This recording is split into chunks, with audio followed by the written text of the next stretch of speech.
Welcome to Kitchen Cooking and Baking Creations. This time we will be making a traditional Japanese dish called Temari Sushi, which are round bite-sized sushi balls. These are normally made during happy occasions such as Hinamatsuri. To get started, mix cooked sushi rice with rice vinegar. The recipe for sushi rice can be found in the description below.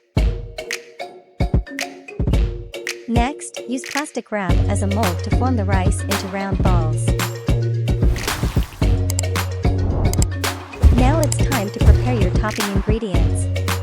You can use fresh vegetables, raw fish, or any toppings of your choice.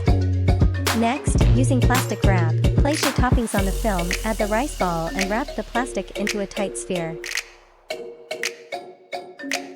You can repeat this process until you have used up all of your ingredients.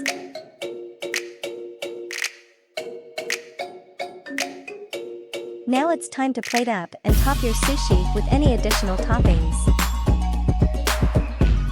Your Temari Sushi is ready to eat! Enjoy! Please remember to like, share, and subscribe. See you on the next episode.